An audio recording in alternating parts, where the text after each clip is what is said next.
Kalau tentang inflasi pengamat, justru menurut saya semakin banyak pengamat semakin baik. Sejauh pengamat itu memang berpegang kepada kebenaran dan kepentingan bangsa dan negara kita. Nah, sekarang dengan adanya huru-hara, perang di medsos sana sini, saya ini sangat terganggu dengan buzzer pemerintah dan haters.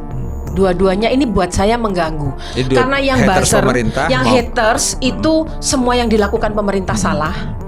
Itu buat saya juga ganggu gitu loh. Yang buzzer, semua yang dilakukan pemerintah itu benar gitu. Saya terganggu dengan dua-duanya ini. Orang bilang saya buzzer pemerintah, saya nggak ada di pemerintahan. Tanya aja tuh buzzer-buzzer kenal saya nggak? Ya pasti nggak kenal gitu loh. Memang saya tidak di kolam itu. Saya nggak setuju tentang makar. Oh, dibilangnya saya apa? Penjilat pemerintah gitu kan. Terus kemudian saya mengkritik MBG gitu ya. Nah, dibilangnya apa? Saya nggak tahu lapangan lah, saya ini, saya itu. Jadi ya memang masyarakat kita itu sekarang dari saya mengamati dari sejak bulan September tahun lalu ya sampai sekarang itu betul-betul mayoritas saya ketemu orang tuh kalau nggak pro kontra, para pakar-pakar lah ya, yang katanya pakar hukum lah, pakar pertahanan begitu ya. Apakah yang Anda lakukan di publik itu memperkuat pertahanan nasional atau justru melemahkan pertahanan nasional kita? Ruang publik Indonesia dipenuhi berbagai perdebatan tajam, mulai dari isu makar, polemik geopolitik global, hingga kritik keras di media sosial terhadap figur publik. Bagaimana media sosial mengubah cara kita berdiskusi tentang negara? Hari ini kita akan membahas semua itu secara terbuka bersama Gusti Ayu Dewi, analis perilaku, grafolog, dan influencer.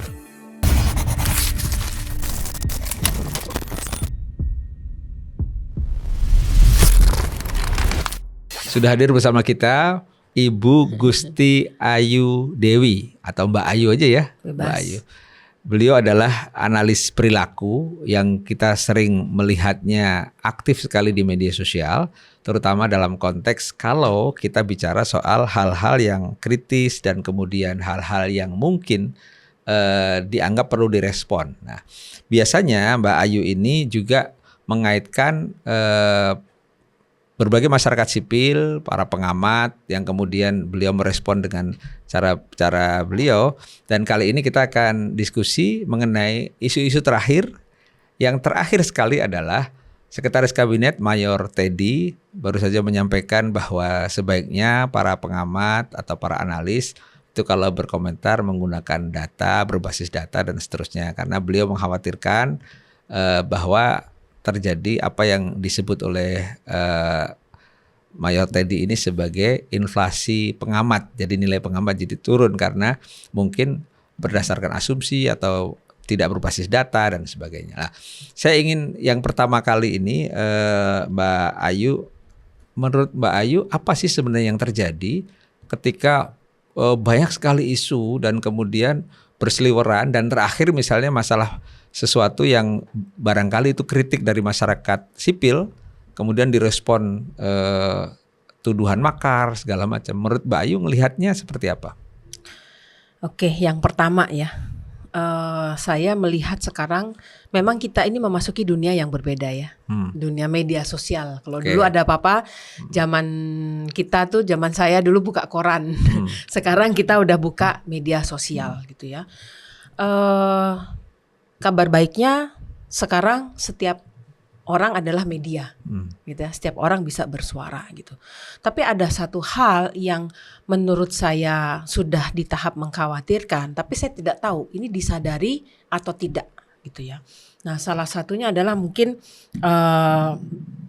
biar tidak opini, karena saya selalu juga di media sosial saya kan tadinya bukan tidak aktif di medsos, Pak, gitu ya.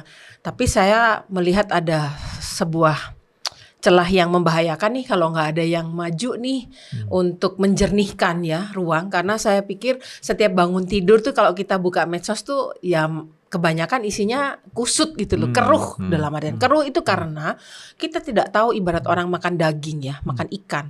Mana yang file, mana yang ikan berduri gitu kan. Kalau misalnya sifatnya informasi itu adalah fakta, ya kita bisa enak makannya seperti kita makan daging file. Tapi kalau masih berupa opini gitu ya dan asumsi, nah itu kan kita cara makannya kan harus dipilah. Yang daging, yang fakta ya kita telan, yang duri ya kan kalau ditelan jadi menyakitkan. Nah duri-duri ini apa? Asumsi, opini yang belum bisa dibuktikan kebenarannya. Nah tentang inflasi pengamat tadi ya, concern saya lebih kepada ini. Saya tidak tahu ya, apakah pemerintah, negara dan masyarakat itu sadar atau tidak tentang teori ini Pak, primacy effect atau perception formation ya. Jadi narasi apapun itu yang dia keluar duluan itu cenderung dipercaya sebagai sebuah kebenaran, meskipun itu belum tentu benar, gitu ya. Ya contohnya nggak usah disebut lah yang terjadi kepada saya pun juga sudah mengalami ada narasi tertentu, meskipun sudah diklarifikasi berkali-kali, tetap aja yang nempel di sebagian benak masyarakat adalah narasi pertama. Ini adalah kondisi psikologis masyarakat, kondisi psikologis seseorang, gitu ya. Kalau ini tidak disadari, maka akhirnya narasi pertama yang keluar meskipun itu belum tentu benar, nah itu akan diterima sebagai sebuah kebenaran. Yang sekarang aja lagi rame di berita ya, dari kemarin kan saya kan juga punya kekhawatiran ya, istilahnya saya sebagai masyarakat yang ya ingin negara kita baik-baik aja Pak. Ya kita ingin negara yang aman gitu ya. Nah dari kemarin sampai hari ini saya lihat di medsos tuh berseliweran tuh ketakutan seolah-olah ruang udara kita ini dijajah oleh Amerika, gitu ya. Saya juga nggak tahu ya ini siapa yang pertama kali mengeluarkan apa istilahnya apa ya ini ya. Kalau tadi saya lihat itu, saya buka dulu sebentar ya. Saya baca itu dari kemarin di thread gitu ya, di Twitter, di ini, dan itu tidak hanya orang Indonesia aja ya, orang luar juga mengungkapkan itu istilahnya. Maaf. Sebelum masuk ke contoh itu ya apa? Contohnya ya, blanket overflight. Apa itu? Narasi yang pertama kali keluar itu cenderung dipercaya sebagai sebuah kebenaran, meskipun belum tentu itu benar. Nah dari kemarin kan berseliweran bahwa Menteri Pertahanan kita akan menandatangani perjanjian kerjasama dengan Amerika dan kemudian memberikan kedaulatan katanya. Ini yang berseliweran ya narasinya, memberikan tanpa pengamanan ketat Indonesia bisa menjadi arena berkonflik antara Amerika dengan negara lain karena pesawat Amerika katanya bebas melintas di area kita. Ya saya takut dong Pak gitu. Saya cari tahu gitu loh. Ini yang benar seperti apa. Akhirnya saya dapat itu dari websitenya Amerika malah. Isinya join itu tuh apa. Kemudian saya bedah ini apa sih diksi saya join baca. Itu dalam bentuk draft ya atau sudah ditandatangani joint statement ya. Nah, joint statement tuh ada kok Pak, dan ternyata Kompas juga beberapa media sudah memuat gitu ya. Nah di joint statement ini antara Indonesia dan Amerika, saya cari-cari itu nggak ada blanket overflight itu nggak ada gitu. Oke, itu satu contoh ya. Contoh ya. Nah, kemudian masyarakat, pertanyaan saya sebenarnya tadi kan Mbak Ayi sampaikan narasi yang keluar narasi pertama. Yang keluar pertama atau kemudian sesuatu yang berseliweran di media sosial itu membahayakan. Menurut Mbak Ayi membahayakan bagi siapa itu? Membahayakan ketika yang beredar dan dipercayai sebagai kebenaran itu bukan kebenaran gitu. Nah, kalau tentang inflasi pengamat justru menurut saya semakin banyak pengamat semakin baik. Sejauh pengamat itu memang berpegang kepada kebenaran dan kepentingan bangsa dan negara kita. Oke, bagaimana gitu ya? mendefinisikan kebenaran dalam konteks yang masing-masing orang punya sudut pandang yang berbeda? Gimana mendefinisikannya? Nomor satu adalah pasti yang disampaikan tuh pernyataan yang berbasis data atau tidak, faktual atau tidak. Satu harus dilihat itu. Kemudian yang kedua, ya memang kita itu kan kalau dalam ilmu komunikasi itu ada istilahnya we cannot not communicate, Pak. Everything is all about communication. Jadi setiap pemilihan kata-kata, intonasi, gestur kita berkomunikasi itu juga sudah menggambarkan sesuatu dan bisa membentuk persepsi masyarakat. Nah pertanyaannya bagaimana membedakan kebenaran yang sesungguhnya? Satu harus berdasarkan data, kedua adalah apa endgame-nya ya? Ujungnya ya, hilirisasinya itu kemana gitu. Misalnya orang pengamat nih ya membuat sebuah pengamatan gitu ya, dia melemparkan pengamatannya kepada publik. Satu, pasti saya mensaringnya adalah ini based on fact or not. Satu. Kemudian yang kedua, kepentingan mana sebetulnya yang diutamakan gitu loh. Kalau saya di sini, buat saya yang namanya kebenaran bagi bangsa dan negara itu adalah kepentingan bangsa dan negara. Nah, kalau kita Kepentingan masyarakat sekarang luas, kita Pak. lihat coba misalnya kita bedah ya. Misalnya seseorang menyampaikan pendapat, tentu dia punya basis argumen tertentu ya. Basis argumen, Ya, bukan basis data ya. Ya, Basis maksud saya gini, argumentasi. karena ketika pendapat dilontarkan, misalnya seorang pakar yang sebenarnya ya, seorang pengamat, kita kadang-kadang rancu antara pengamat atau pakar, katakanlah pakar lah, memang ahlinya di bidangnya ya. Tentu dia punya seperangkat teori bahwa kalau ini akan terjadi ini dan seterusnya ya. Lah, ketika yang disampaikan itu adalah teori, walaupun orang awam menyebutkan mungkin asumsi ya, tapi berbasis teori tertentu, ini kan sebenarnya bisa juga di counter dengan counter argumen dengan teori yang berbeda. Lah kalau seperti ini gimana Mbak ngelihatnya? Kita bicara tadi counteran ya Pak ya. Nah, pertanyaannya negara kita itu penduduknya ada berapa Pak? 270 sekian juta ya. Yang pakai media sosial ada berapa? Ya kalau jumlah handphone yang beredar lebih banyak dari jumlah penduduk Indonesia. Ya intinya mayoritas pengguna ya. Nah, apakah mayoritas bangsa dan negara kita, masyarakat kita ini yang sangat beragam itu punya kematangan yang sama dalam mencerna informasi? Gitu ya. Kalau menurut data terakhir saya sempat baca di data BPS itu, Badan Pusat Statistik, bahwa lulusan S1 katanya 10%. Gitu ya. Berarti kan mayoritasnya bukan lulusan S1. Nah, sedangkan untuk mencerna informasi, saya melihatnya dari sisi manusia Pak ya, karena saya sebagai analis perilaku ya, saya melihat perilaku masyarakat. Manusia tuh ketika menerima informasi, itu ada 3 neurotransmitter level yang terjadi. Thinking, feeling, action. Ketika kita melihat sesuatu itu membuat kita berpikir apa, itu akan mempengaruhi apa yang dirasakan dan akhirnya mendorong tindakan. Apakah level kemampuan berpikir setiap masyarakat itu sama dengan para pengamat-pengamat itu atau para pakar-pakar itu? Tentu beda gitu. Nah, bagaimana dengan informasi yang sama? Padahal belum tentu benar nih, tapi narasinya sudah dikeluarkan duluan seolah-olah benar. Meskipun sudah diklarifikasi, tetap aja yang dipercaya yang narasi pertama. Itu saja sudah gaduh Pak, itu sudah keruh satu. Ditambah lagi yang mencerna, konsumennya, itu tidak semua punya tingkat kematangan level berpikir yang sama. Ada yang bisa berpikir beyond, belum lagi kematangan mental. Apakah reaktif, apakah responsif, gitu kan? Kan nggak semua orang begitu dengar. Saya dengar blanket overflight aja saya udah sempet begini Pak. Kalau boleh tahu gini? Sebenarnya yang dikhawatirkan oleh Mbak Ayu ini masyarakat awam itu ya maksudnya ya? Yang saya khawatirkan Pak, satu ya. Mungkin saya itu juga kadang-kadang bertanya-tanya kepada diri saya sendiri. What am I doing? Saya ini ngapain sih gitu. Kadang-kadang saya malas, saya tutup aja medsos gitu. Tapi tidak bisa dipungkiri Pak, karena saya kan juga berorganisasi di luar ya. Saya punya kolega dari luar negeri juga. I have Indonesian pride Pak. Saya punya mimpi ya, bangsa kita itu bisa dihargai juga oleh kancah luar. Tapi untuk bisa mencapai ke sana, maka kita harus punya kapasitas dong untuk dihargai. Nah, salah satu punya kapasitas dihargai adalah kita punya kualitas sumber daya manusia yang matang, yang unggul. Nah, sekarang dengan adanya huru-hara, perang di medsos sana sini, saya ini sangat terganggu dengan buzzer pemerintah dan haters.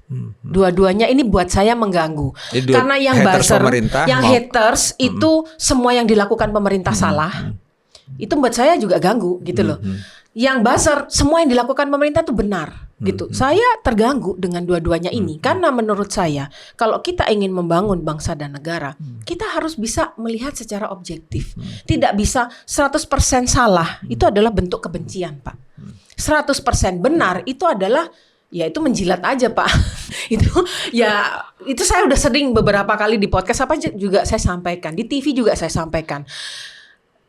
Baik penjilat maupun pembenci, dua-duanya ini tidak membangun. Oke. Nah, sekarang kita tarik ke pilihan Indonesia ketika memilih negara demokrasi. Itu kan pilihan itu mengandung konsekuensi bahwa setiap orang bebas mengungkapkan pendapat kan. Itu satu. Dan resiko dari demokrasi itu adalah pendapat yang berbeda itu muncul di permukaan. Nah, melihat seperti ini, jadi gimana Mbak Ayu? Pendapat yang berbeda itu harus diterima. Gitu ya. Saya punya pendapat yang berbeda. I disagree with buzzer, I disagree with haters. Ya saya nggak sama siapa-siapa kan, sendirian aja gitu. Pendapat yang berbeda harus diterima.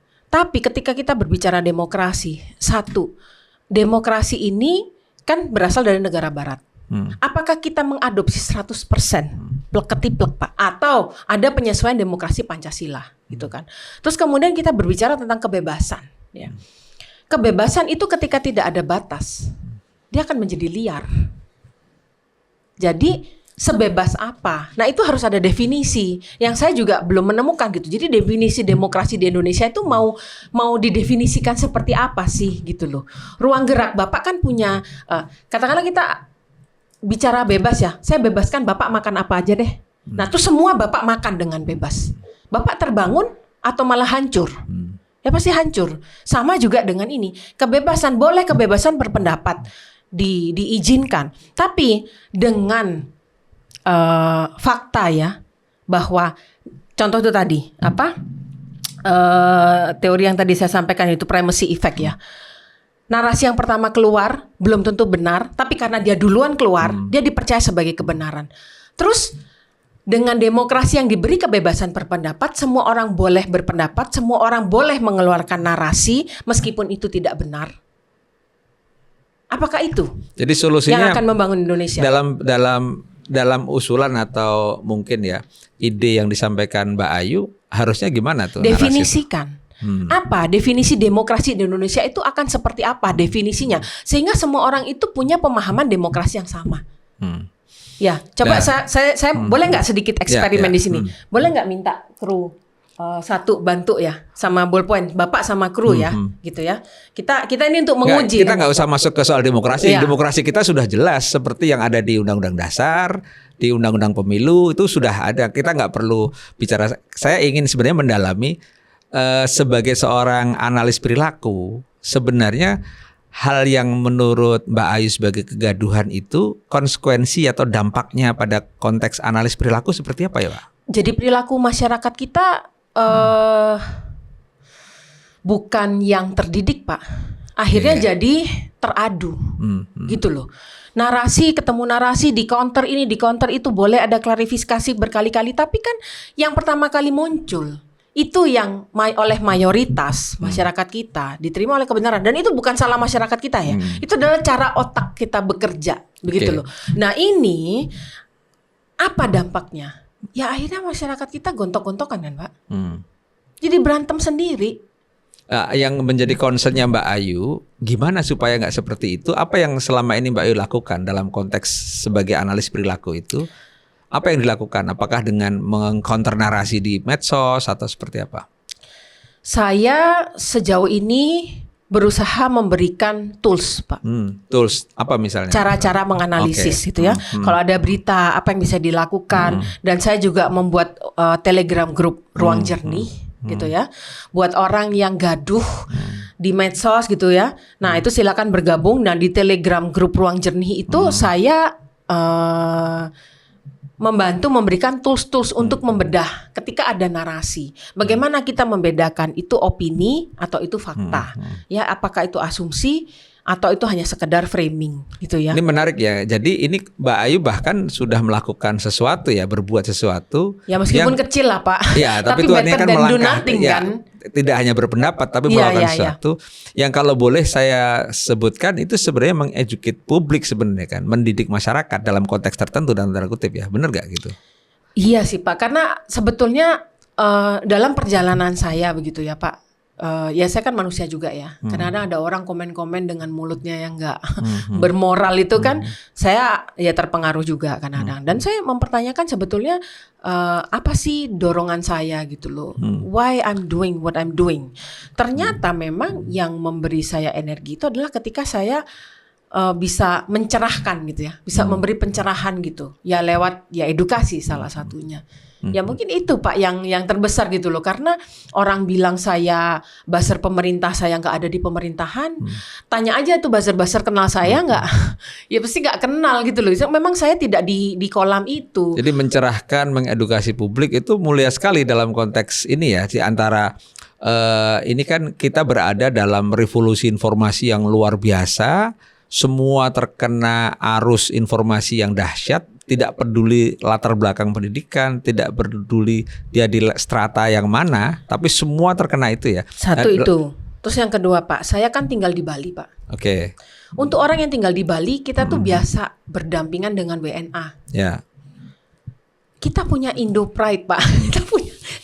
Kalau misalnya bangsa kita itu nggak terdidik ya, saya juga makanya kadang-kadang saya berpikir ya mungkin orang-orang tuh supaya ada rasa belonging dengan bangsa ini, kayaknya mereka harus dicemplungin ke kolam-kolam WNA, terus denger apa yang para WNA itu gosipin tentang memang bangsa secara kita statistik gitu loh. kan memang pendidikan sarjana kita baru sekian persen, kurang dari 10% dan seterusnya. Ya. Artinya ini proses jangka panjang yang menjadi PR negara juga untuk meningkatkan kapasitas itu ya. Dalam konteks yang seperti ini kan apa yang dilakukan Mbak Ayu mungkin oke ya dalam konteks itu, tapi menghadapi situasi di mana demokrasi juga sedang seperti ini, misalnya gini, kalau orang setiap kali berpendapat itu katakanlah mengkritik pemerintah misalnya, itu kemudian ya katakanlah dalam situasi demokrasi bisa berbeda pendapat, ada pro dan kontra.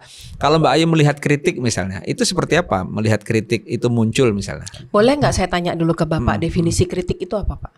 Ya kritik itu memberikan pendapat yang tidak sesuai dengan kenyataannya atau apa yang dijanjikan, itu kan kritik misalnya.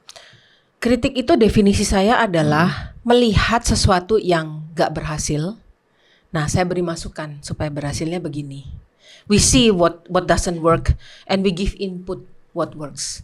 Tapi kan kritik itu bukan caci maki Pak ya. Bukan fitnah Begini, ya. Kan kritik itu kan kalau kita bicara critical thinking itu berpikir kritis kan. Ya, Ada berpikir hal-hal kritis. celah-celah yang bisa kita lihat, maka itu kita sampaikan. Betul. Soal bagaimana menyampaikan itu soal berikutnya. Lah, yang menjadi concern yang saya ingin tanyakan ke Mbak Ayu sebenarnya, bagaimana dengan orang yang punya kosakata terbatas tapi dia tetap harus menyampaikan sesuatu yang menurut dia itu sesuatu yang kritis gitu. Gimana?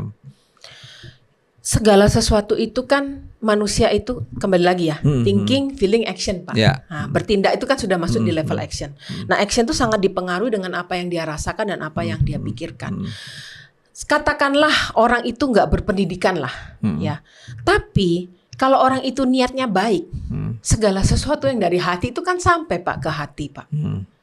Sampaikanlah dengan segala keterbatasan. Tapi kalau memang niatnya itu untuk memperbaiki, ya saya yakin bisa akan sampai juga ke hati. Meskipun dengan bahasa yang terbata-bata, meskipun nggak dengan kosakata elit yang gaya-gaya literasi, doktoral degree, nggak harus seperti itu. Cuman kan bisa Pak, dengan apa? Misalnya lah mau mengkritik apa misalnya contohnya? Contohnya misalnya begini ya, apa yang kritik yang disampaikan, membedakan kritik yang disampaikan dengan seolah-olah dianggap melawan negara. Oke. Itu gimana menjelaskannya? Lihat aja ujungnya. Ujungnya ini akan konstruktif atau tidak. Gitu loh. Kalau yang disampaikan itu adalah konstruktif, ya itu harus didengarkan, harus diterima, gitu loh. Nah, tapi terkait dengan bagaimana caranya, bagaimanapun isi negara itu kan manusia, Pak. Nah, manusia dengan manusia. Bapak aja nih, saya mau kasih Bapak makanan enak, Pak. Ya. Tapi saya lempar ke muka Bapak. Bisakah Bapak menerima itu? Jadi ya, tadi di luar kan ada buku-buku nih. Salah satunya saya lihat ada buku social intelligence ya. Ya memang mungkin tidak semua masyarakat kita memahami tentang social intelligence. Tapi para pakar paham dong, harusnya. Atau kalau belum ya mungkin bisa mulai sekarang ditingkatkan lagi literasinya. Bahwa esensi kritik itu penting, dan kritik itu bukan fitnah, kritik itu bukan caci maki, tapi cara menyampaikan kritik itu juga penting. Sepenting sama juga dengan menyampaikan pujian. Saya ingin memuji Bapak, saya ingin memberi Bapak oleh-oleh, tapi caranya saya lempar tidak elok ke muka Bapak. Nggak enak juga kan, meskipun itu saya memberi hadiah loh Pak. Oke. sekarang kita geser ke soal Mbak Ayu kan pernah menempuh pendidikan hubungan internasional juga ya. Ya. Sedikit karena Mbak Ayu juga tinggal di Bali, bergaul dengan katakanlah Ya. masyarakat internasional di sana. Ya. Kita sedang menghadapi geopolitik yang tidak menentu ya, dengan perang di Iran, Ya. Amerika, Israel dan sebagainya. Mbak Ayu juga aktif di media sosial dalam konteks geopolitik ya. Apakah itu menggunakan keilmuan HI-nya Mbak Ayu atau apa, saya tidak tahu. Makanya yang ingin saya tanyakan adalah gimana respon Mbak Ayu dalam situasi geopolitik yang begini. Kemarin bela Palestina, kemudian pemerintah bergabung ke BOP, sekarang situasinya misalnya kapal Pertamina tertahan di Selat Hormuz misalnya gitu. Mbak Ayu mengikuti perkembangan itu nggak di? Mengikuti, cuman ya tidak seperti pengamat geopolitik gitu, enggak gitu loh. Saya tidak mengklaim sebagai pengamat geopolitik, tapi saya paham gitu. Justru dengan latar belakang hubungan internasional, jadi saya tahu bahwa posisi kita ya, posisi negara kita itu juga tidak bisa kita melihat keberadaan negara kita itu hanya sebagai negara Indonesia saja. Gimana itu jadinya? Bahwa di tatanan dunia ini gitu ya, yang namanya negara itu kan dia terhubung juga dengan negara-negara lain. Makanya ada keilmuan hubungan internasional kan. Ya. Dan hubungan ini saling terkait gitu loh, saling erat. Kalau mau saya sederhanakan, anggap aja negara itu orang deh gitu loh. Antara orang itu kan ada relasinya juga. Dan relasi ini ketika tidak dijaga, akhirnya kan akan timbul perang. Nah, disitulah fungsinya diplomasi kan sebetulnya, menjaga hubungan itu supaya tidak terjadi perang. Sebetulnya mirip-mirip, Pak. Apa yang terjadi di dalam masyarakat kita, antar rakyat, kemudian antar negara, ujung-ujungnya kan semua itu isinya kan Pak, person ya, personal gitu loh. Jadi ya kalau melihat dari situ, justru salah satu kekhawatiran saya adalah tentang narasi-narasi yang beredar gitu ya, tentang bagaimana persepsi publik kita terbentuk atau dibentuk, itu kan juga diamati Pak oleh negara lain. Ya.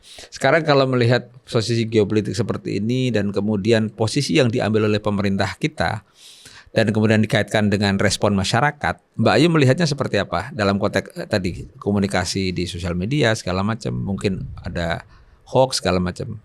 Cukup mengamati itu nggak? Satu Pak, seberapa banyak sih masyarakat kita yang memahami hubungan internasional? Tentu sedikit.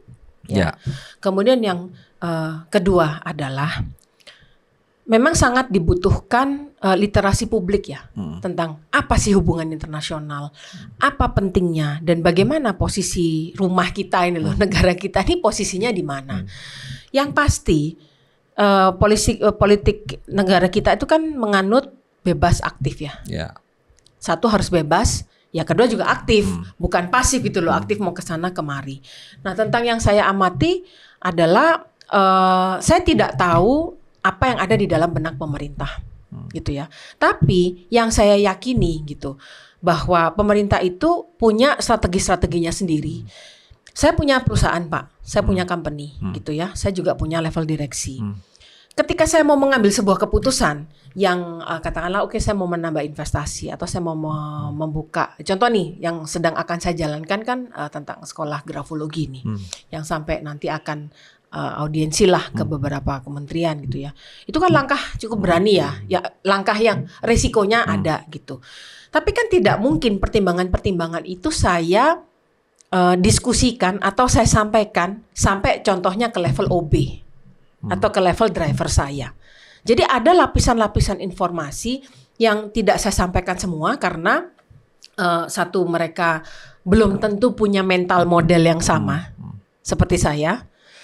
Yang kedua juga yang berkepentingan itu kan para pembuat keputusan gitu ya. Yang tidak semua informasi bisa dibuka. Nah, saya tidak tahu informasi apa yang menjadi bahan pertimbangan. Tapi kan yang pasti begini Pak, apapun yang dilakukan oleh pemerintahan, itu kalau kita bisa berprasangka buruk, kita juga bisa berprasangka baik kan, gitu loh. Karena praduga itu ada dua ya, baik atau buruk. Oke lah kita berprasangka buruk, tapi di mana ruang berprasangka baiknya itu? Kenapa tidak dibalance? Satu. Terus kedua, tentang posisi Indonesia. Sekarang kan lagi rame Pak tentang joint statement dengan Amerika. Padahal tahun lalu itu juga rame kan tentang joint statement dengan Cina. Waktu awal pertama kali Bapak Presiden terpilih, kemudian mendatangi negara Cina. Waktu itu semua pada rame tuh, saya ingat tuh. Berseliweran, oh nanti batas-batas Laut Cina Selatan tuh jadi tidak jelas. Nanti kedaulatan laut kita terancam. Pertanyaannya, terjadi nggak itu? Kan nggak terjadi gitu loh. Jadi tentang posisi Indonesia, saya melihat kalau misalnya Pak Prabowo, pemerintah kita itu melakukan joint statement dengan Cina untuk kerjasama, justru kalau tidak melakukan joint statement dengan Amerika itu kan jelas berpihak Pak. Akhirnya jadi blok. Nah karena ketika sekarang ada joint statement dengan Cina, kemudian ada joint statement dengan Amerika, ya itu sudah sejalan dengan politik bebas aktif kan. Aktif dan bebas. Menurut Mbak Ayu seperti itu ya, bahwa kemudian muncul pro kontra di masyarakat itu kan hal yang wajar saja sebenarnya. Wajar. Oke, baik, kita maju lagi ke soal suara-suara kritis di masyarakat sipil. Ini kan juga bermunculan tidak satu versi kan, berbagai versi ya. Yang tadi disampaikan oleh Mbak Ayu itu khawatir bahwa itu akan katakanlah kemudian gaduh dan kemudian membuat masyarakat terpecah dan segala macam. Yang Mbak Ayu amati selama ini, apakah itu benar-benar membuat masyarakat terpecah atau sebenarnya itu perbedaan pendapat saja? Sudah terpecah Pak, sudah terpecah. Dalam bentuk gimana tuh? Contohnya ya, sekarang itu masyarakat kita tuh sudah benar-benar terpolarisasi. Ketika saya membuat sebuah posting gitu ya, unggahan tentang makar, saya tidak setuju dengan makar. Langsung saya dibilangnya apa? Penjilat pemerintah.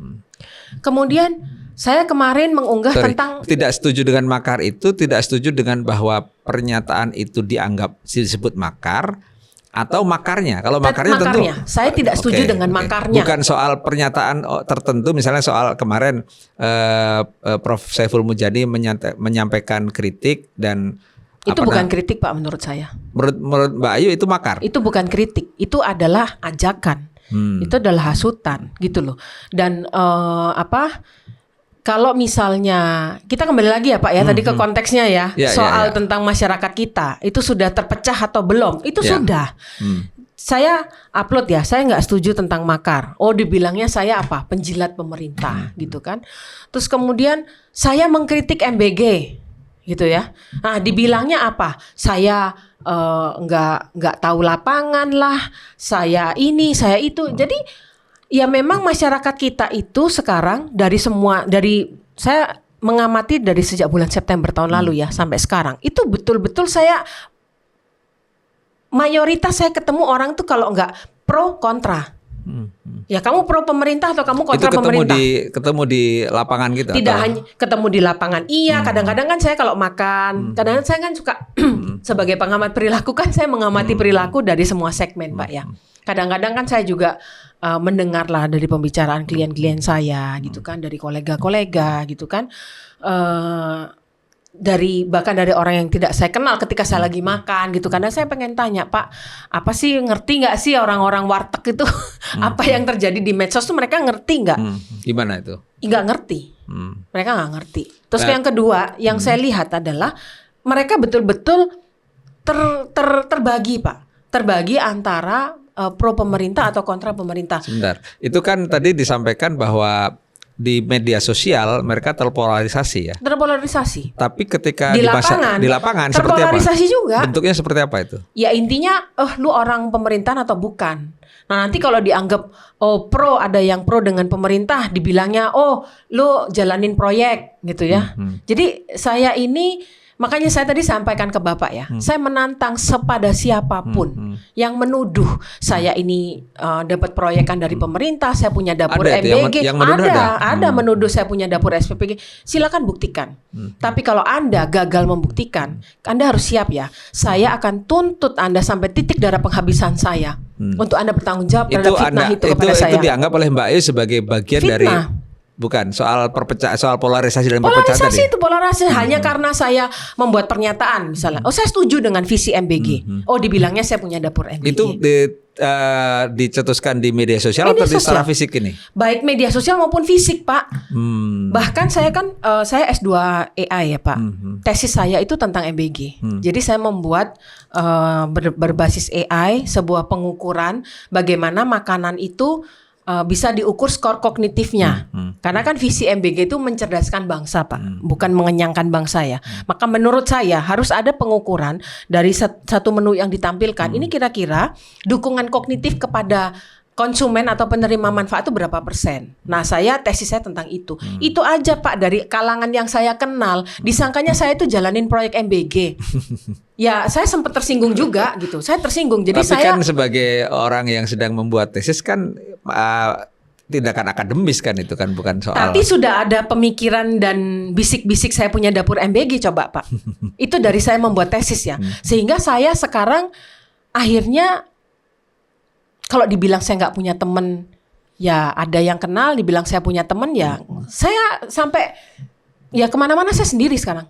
Saya lelah dengan polarisasi itu, baik di dunia nyata maupun di dunia maya. Kalau boleh, sebenarnya pengalaman Mbak Ayu ya dalam menjalani semua profesi yang sekarang ini sedang jalan, itu sebenarnya seperti apa sih gambarannya? Bertemu dengan klien, ketemu dengan atau kuliah juga dan segala macam. Gimana tuh Mbak? Supaya saya punya gambaran. Apalagi Mbak Ayu kan juga grafolog ya. Gambaran apa nih maksudnya? Gambaran aktivitasnya sehingga saya melakukan analisis ya. Jadi klien saya kan pekerjaan saya kan sebagai analis. Analis. Nah, analis otomatis kan perilaku ya analis perilaku untuk assessment. Itu kan pasti ada biaya assessment ya kan. Kemudian ada training juga, Pak. Kemudian ada konsultasi juga. Ketika sudah mendapatkan hasil assessment, mereka butuh konsultasi lebih lanjut, yaitu ada biaya konsultasi. Jadi ya biasanya kalangan bisnis tuh ya. Ya kalangan bisnis, korporasi, bank, FMCG. Artinya memang secara profesional sebagai seorang analis perilaku itu memang menjalankan tugas-tugas profesional kan ya. Iya kerja, Pak. Saya hidup sebagaimana mestinya gitu loh. Saya kerja. Makanya ketika ada tuduhan-tuduhan itu, ya marahlah saya. Marahlah, Pak. Tentulah, Pak. Kan tersinggung juga saya kan manusia juga. Oke, kita kembali ke soal bagaimana concern Mbak Ayu dalam konteks bahwa kalau ada pendapat atau kegaduhan tadi ya, yang menurut Mbak Ayu membahayakan, itu membahayakan. Tadi pertanyaan saya, membahayakan bagi siapa gitu lah. Bangsa dan negara. Bangsa dan negara itu dalam definisi warga negara atau seperti apa sebenarnya? Ketika ada kegaduhan narasi ya, nomor satu yang terjadi, persatuan bangsa itu terpecah. Pasti. Yang kedua, dalam kerangka geopolitik, emangnya negara lain nggak mengamati, Pak? Negara lain itu mengamati. Kemudian yang ketiga, tentang apa nih? Blanket overflight nih. Saya nggak tahu siapa yang pertama kali mencetuskan itu. Tapi kayaknya kalau saya cari di medsos, itu kayaknya dari India. Kalau nggak dari Rusia. Nah, kaitannya gitu dengan negara lain mengamati itu, lalu konsekuensinya seperti apa? Mereka jadi bisa membaca, kan gini, Pak. Saya mencoba menyederhanakan ya. Saya di dunia profiling, yang saya profile kan perilaku. Untuk ya satu, tidak hanya fit and proper aja, Pak, tapi bagaimana memaksimalkan seseorang. Kalau mengamati perilaku itu bisa tahu bagaimana memaksimalkan seseorang, otomatis juga bisa tahu dong bagaimana meminimalkan seseorang. Nah, perilaku masyarakat kita ini kan juga diamati, Pak, oleh luar, sehingga dari negara-negara luar yang punya kepentingan-kepentingan entah apa itu ke negara kita, kita jadi seperti open book. Kan ada istilah OSINT, Pak, open source intelligence. Apa kan yang di medsos itu? Dalam dunia seperti sekarang ini kan hampir nggak ada yang bisa disembunyikan kan memang ya. Apa yang bisa kita lakukan untuk dalam dunia yang begini terbuka, media sosial, apalagi di Indonesia media sosialnya termasuk paling banyak yang para pakar itu harus memahami, apalagi pakar-pakar yang katanya peduli kepada pertahanan nasional, gitu ya. Maka para pakar ini harus memahami ketika Anda ingin membuat sebuah pernyataan, gitu ya. Nanti apa nih dampaknya ke pertahanan nasional gitu loh. Karena pernyataan Anda itu dibaca tidak hanya oleh warga negara Indonesia, dibaca juga oleh warga negara asing. Semua reaksi-reaksi masyarakat juga diamati, diprofil oleh mereka, sehingga negara luar tuh jadi punya informasi. Oh, Indonesia kalau mau dihancurkan untuk kita ambil, kita rampok apa sumber dayanya dan segala macam, gampang. Lakukan aja ini, udah benturin aja itu 270 juta jiwa. Gak usah diserang pakai bom, diadu domba aja. Udah berdarah-darah sendiri, nggak perlu dibom sampai pakai bom nuklir. Nah ini harus disadari, terutama untuk ya para pakar-pakar lah ya, yang katanya pakar hukum lah, pakar pertahanan begitu ya. Apakah yang Anda lakukan di publik itu memperkuat pertahanan nasional atau justru melemahkan pertahanan nasional kita? Ya, itu yang saya. Kalau kira-kira untuk memperkuat, menurut Mbak Ayu seperti apa mestinya supaya memperkuat? Nomor satu, ya kan. Kalau misalnya ada nah ini nih Pak, saya tidak lebih jago dari para pakar-pakar ketahanan nasional gitu ya. Saya hanya melihat dari kacamata bahwa ya karena saya juga berinteraksi dengan masyarakat internasional. Kalau mereka ngetawain negara kita, saya sakit hati juga Pak. Ya, kalau mereka menghina bangsa kita, saya sakit hati juga Pak. Jadi ya jangan malu-maluin. Nomor satu kan itu, lo jangan memalukan gitu loh. Terus kemudian yang kedua, ya, kalau ada info-info yang sensitif nih, kayak sekarang ini tentang Indonesia dan Amerika, cari tahu dulu kebenarannya. Nah, saya menyesalkan tadinya kan harusnya bertemu dengan Bu Kony ya. Saya ingin dialog langsung dengan beliau gitu loh, face to face. Saya ingin bertanya, Ibu ini kira-kira tujuannya mau kemana? Karena Pak, kalau saya baca saya tidak kenal beliau ya, tapi ya rekam jejaknya kan juga harus kita akui. Rekam jejaknya kan bagus gitu loh. Akademisi, menjadi guru besar di Rusia gitu. Jadi otomatis kan informasinya secara kapasitas intelektual harusnya harusnya matang. Nah, tapi Pak, yang disampaikan hari ini aja bahasa awamnya itu nakut-nakutin menurut saya. Kalau dari, kan ini nggak aja Bu Kony ya, beberapa pengamat juga menyampaikan kritik yang sangat keras kepada kondisi negara.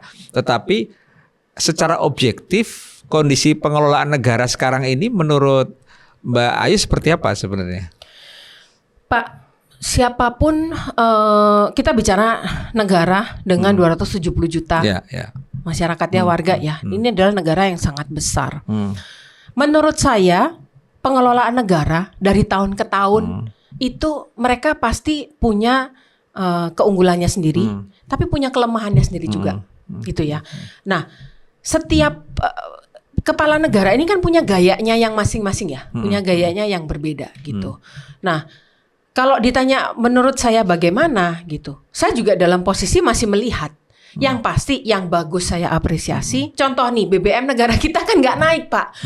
Itu orang-orang bule-bule di Bali itu, aduh, sekarang tuh jumlah wisatawan, tidak hanya wisatawan Pak, WNA yang ke Bali itu meningkat. Mereka bilang crazy your country, you know, the gasoline in my country udah $2, udah sekian-sekian, ini bensin di negaramu masih segini. Ya itu kan harus kita apresiasi gitu loh. Tapi kalau misalnya ada yang kurang, ya itu harus ditingkatkan gitu. Nah, salah satu concern saya yang menurut saya kurang itu adalah komunikasi.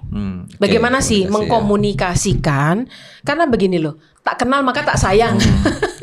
Jadi ya kalau ingin disayang, ya adakanlah ini sesi berkenalan gitu loh, saling kenal, saling tahu gitu kan. Dikomunikasikan langkah-langkahnya seperti apa. Terus kemudian juga kemarin ini saya agak saya tidak tahu apakah ini ranah Menkomdigi atau ranahnya siapa gitu. Beberapa kali saya kan juga sempat posting juga ya. Ini kok yang fitnah-fitnah ini dibiarkan bebas. Sebebas apa? Satu. Terus kemudian yang kedua, kalau kita bicara tentang government itu kan asal katanya adalah govern. Ya itulah tanggung jawab mereka to govern. Govern itu apa sih Pak? Mengendalikan. Nah, segala sesuatu yang tidak dikelola, yang tidak dikendalikan, akhirnya akan tumbuh tak terkendali. Nah, bukankah di situ harusnya peran govern? Tapi tidak bisa hanya sekedar govern, tapi harus good govern. Makanya ada istilah good governance. Nah, menurut Mbak Ayu dalam konteks tadi itu ya, dengan pengelola media sosial di Indonesia begitu banyak, bahkan mungkin terbesar di dunia ya, netizen kita ya, itu dalam konteks harusnya to govern bagi pemerintah itu mestinya seperti apa ya malahnya? Nah, ini ada sedikit kekecewaan saya sih Pak. Kekecewaan saya adalah kalau kita kembali ke zaman-zaman kita dulu Pak, zaman-zaman belum ada medsos gitu ya, kan ada komisi penyiaran ya. Sekarang masih ada itu. Oh, masih ada ya? Masih ada. Intinya informasi yang keluar di TV itu kan dikonsumsi masyarakat luas. Itu kan ada filternya, Pak. Ada Kalau pengawasannya. ada pengawasannya, jangan sampai itu tidak benar, itu harus benar. Kalau misalnya informasi yang disampaikan itu tidak benar, ada sanksi. Ya. Kemana sekarang itu? Sekarang masih ada. Nah, ya sekarang kan orang sekarang tidak kan semua nonton orang TV. adalah media. Nah ini betul. adalah PR-nya government dong. Ya. To Sekarang govern. sebenarnya sudah ada namanya Komite Publisher Right yang mengawasi hal-hal yang terkait dengan sosial media dalam konteks platform ya. Tapi memang belum efektif. Tapi maksud saya gini. Kenapa belum efektif, Pak? Ya pertama belum ada undang-undangnya, baru levelnya peraturan presiden kalau tidak salah. Tapi kemudian operasionalisasinya juga belum efektif juga. Nah, pertanyaan saya secara umum saja, kalau misalnya dalam konteks yang digelisahkan oleh Mbak Ayu tadi, mestinya apa yang dilakukan oleh pemerintah dalam konteks itu ya? Sementara netizen kita begitu besar, tapi kegaduhan juga makin besar di situ gitu. Harus ada good governance, Pak. Tidak bisa hanya sekedar to govern. Tidak hanya bisa sekedar mengendalikan, tapi dikendalikan dengan baik. Ya, menurut saya ya acuannya adalah good governance itu tadi. Bagaimana supaya kok bisa kan gini, Pak. Kalau tidak ada konsekuensi terhadap orang itu membuat fitnah, ya dia akan membuat fitnah terus. Terus negara kita ini mau dibawa kemana? Mau dibawa kemana? Gimana kalau bayangannya Mbak Ayu itu, apakah semua kemudian dilaporkan ke polisi atau seperti apa? Kita ini kan sekarang ini kan kita sudah masuk ke dunia AI ya, Pak ya. Banyaklah teknologi itu yang sudah canggih gitu, yang bisa dipakai. Nomor satu menurut saya ya nggak usah langsung tiba-tiba polisi gitu ya. Tapi saya tidak tahu bagaimana cara kerja Kementerian Komunikasi ya, Komdigi seperti apa saya tidak tahu. Tapi dalam bayangan saya harusnya semua yang keluar itu ketika dipencet enter post dan itu keluar, itu tuh bisa dideteksi dengan teknologi. Nah, idealnya adalah, itu ada yang memfilter. Nah, ini mungkin yang lagi tesis AI ya. Saya kasih ide nih. Bagaimana menggunakan fake alarm. Ya, fake alarm. Jadi ketika apapun narasi itu begitu sudah di-enter keluar, ternyata itu tidak berbasis fakta. Nah, itu bisa aja gagal posting misalnya. Sebenarnya kalau dalam dunia copyright itu kan sudah terjadi. Misalnya kita memposting ada background lagu yang ada copyrightnya, secara otomatis itu ke Facebook atau bukan Facebook ya, Facebook, YouTube segala itu langsung ke band kan itunya. Nah, ini suaranya nggak coba muncul kan. Misalnya. Anak-anak mahasiswa S2 AI ini ya, yang lagi tesis nih saya kasih ide ya. Coba itu dibuat ya. Bagaimana caranya seperti mendeteksi lagu yang copyright itu. Tapi ini mendeteksi, ini masuknya ke statement analisis NLP itu. NLP itu kalau di AI itu kan ada ada CV, ada NLP, ada machine learning. Nah, ini kombinasi NLP dan machine learning. Cobalah itu dibuat ya. Bagaimana supaya ketika konten apapun itu yang diunggah, itu tuh ada filter fact checkernya dulu gitu loh. Sebenarnya kalau boleh memberikan pandangan, ini kan sebenarnya bukan di wilayahnya government dalam konteks platform ya. Karena itu adanya kan di pemilik platform ya, entah itu Meta, entah itu YouTube. Tapi kan pemilik platform X. ini beroperasi di wilayah kita, Pak. Betul lah. Gimana menurut Mbak Ayu? Mestinya pemerintah mengatur seperti apa? Ya dalam harus mengatur, kan gini. Saya dagang di rumah Bapak, masa seenak-enak saya, Pak? Bapak punya rumah nih, disewakan untuk buka warung. Saya buka warung lah di rumah Bapak deh, saya bisnis di situ. Mestinya pemerintah bisa ngatur itu. Ya Bapak gitu sebagai punya rumah yang ngatur saya sekarang ini kan. menurut Mbak Ayu gimana sekarang ini? Ya dengan, saya tidak tahu ya yang di dalam terjadi seperti apa gitu. Tapi kan kemarin saya lihat ada beberapa berita, Ibu Menteri sudah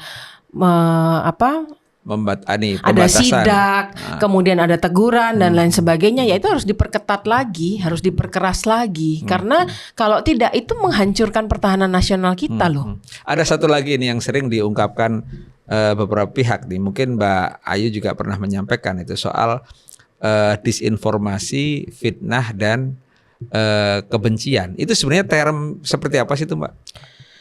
Disinformasi itu apa, Pak? Informasi yang tidak benar, gitu kan. Kemudian fitnah, ya jelas. bukan berdasarkan kebenaran, dan ujung-ujungnya kan menghasilkan kebencian gitu loh. Dan itu akhirnya membenturkan masyarakat kita satu sama lain. Isinya itu akhirnya sekarang kalau di medsos tuh marah-marah mulu, orang tuh konflik mulu. Nah, sedangkan negara kita itu kan bisa terbangun karena ada persatuan bangsa, Pak. Mbak Ayu punya concern pada soal itu, soal. Oh, saya ada concern dengan persatuan bangsa, Pak. Bukan soal disinformasi, artinya mencegah supaya itu tidak terjadi ya. Disinformasi, fitnah, kebencian. Saya ada concern, saya tidak suka. Itu kan menyesatkan ya, sudah menyesatkan gitu loh. Dan ya siapa yang suka hoax? Ya. Orang yang diuntungkan dengan hoax. Tapi sekali lagi, yang pertama kali muncul itu yang dipercaya meskipun belakangan Nah, itu kan hoax, yang bahaya. Makanya para pakar itu sebelum mengeluarkan statement harus sadar bahwa ada istilah itu. Kemudian yang satu lagi, Pak, ini ya yang saya mau sampaikan. Securitization theory. Sesuatu yang dibuat tuh seolah-olah bahaya banget gitu. Nah, sekarang ini dideklarasikan sebagai ancaman gitu ya. Kayak sekarang ini saya gelisah juga tadi Pak OTW ke sini, saya baca yang narasi percakapan yang beredar itu dideklarasikan sebagai sebuah ancaman joint statement Amerika itu. Coba kalau saya kasih persepsi yang lain. Loh, harusnya kita tuh seneng karena apa?